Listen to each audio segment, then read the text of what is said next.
Alors, dans cette courte vidéo, nous allons voir une application concrète de l'utilisation du champ électrique combiné au champ magnétique et on va voir ce qu'on appelle le sélecteur de vitesse, qui est un appareil, comme son nom l'indique, qui va nous permettre de pouvoir choisir une vitesse bien particulière là, pour différentes expériences.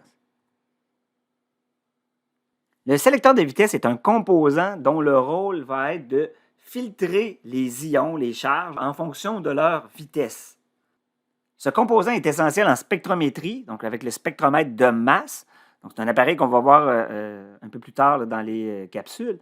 Dans la physique des particules, pour séparer les faisceaux d'ions, ainsi que dans les accélérateurs de particules pour trier les charges selon leur énergie.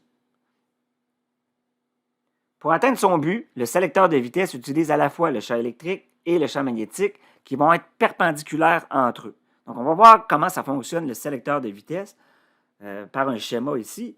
On va avoir en fait deux plaques chargées. Donc, on va mettre une tension entre les deux plaques. Et une qui va être chargée positivement, l'autre négativement. Ça va créer un champ entre les deux plaques. Dans mon exemple ici, j'ai mis le champ qui va être vers le bas. Donc, des charges positives vers les charges négatives. Le champ est représenté par les flèches noires qui sont là. Il va y avoir aussi un champ magnétique, cette fois-ci, qui va être fait soit avec des aimants permanents, soit avec des électroaimants, qui va être perpendiculaire au champ électrique. Donc, ici, je l'ai mis entrant dans la page, je l'ai représenté par des X rouges. Et là, quand une particule va arriver avec une certaine vitesse entre les deux plaques, elle va être soumise, cette particule-là, à la fois à la force électrique et à la force magnétique. Donc, je vais avoir une force électrique vers le bas, ici dans ce cas-ci, si ma charge est positive. Et la force magnétique va être dirigée vers le haut. Comment on fait pour obtenir la force magnétique vers le haut? C'est la règle de la main droite. Si ma particule s'en va vers la droite, donc je mets mon index vers la droite, dans un champ qui est entrant dans la page, donc je mets mon majeur entrant dans la page, mon pouce va pointer vers en haut. Donc, j'ai une force magnétique vers le haut. Si, par exemple, les deux forces ne sont pas égales, dans l'exemple ici, la force électrique est plus grande que la force magnétique, on va avoir une force résultante sur la charge qui va être dirigée vers le bas. Et là, la particule va faire une trajectoire descendante et va venir frapper les plaques. Bien entendu, si c'est la force magnétique qui est plus grande que la force électrique, la particule va partir vers le haut et va venir frapper la plaque du haut et ne va pas parcourir les plaques là, en ligne droite jusque de l'autre côté.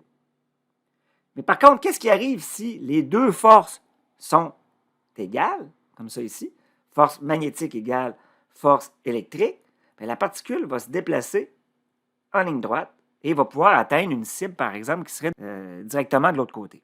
Donc, pour que ça puisse faire ça, bien, on a la condition qu'on vient de dire, c'est-à-dire qu'il faut que la force électrique soit égale à la force magnétique. Donc, je vais l'écrire ici, force électrique égale force magnétique.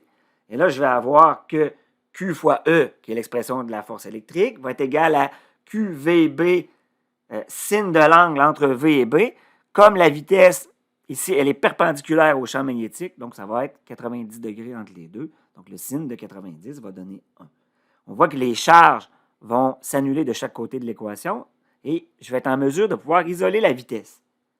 La vitesse va être égale au rapport entre le champ électrique et le champ magnétique. Donc, juste en connaissant le champ électrique et le champ magnétique présent, on sait quelles particules vont pouvoir traverser. Seulement des particules qui vont avoir la vitesse correspondant au rapport entre le champ électrique et le champ magnétique vont pouvoir traverser en ligne droite. Donc, ça veut dire que si on veut obtenir une certaine vitesse donnée, connaissant le champ magnétique par exemple, bien, on peut ajuster la tension aux bornes des plaques, que la vitesse soit celle que l'on veut. Donc, à la sortie du sélecteur, la vitesse est égale au rapport des champs électriques et magnétiques. Donc, ça va être super important. Donc, ça nous donne une vitesse aussi qui est très précise, parce que juste à connaître le champ électrique et le champ magnétique avec une grande précision, bien, on est en mesure d'obtenir aussi la vitesse à la sortie avec une grande précision.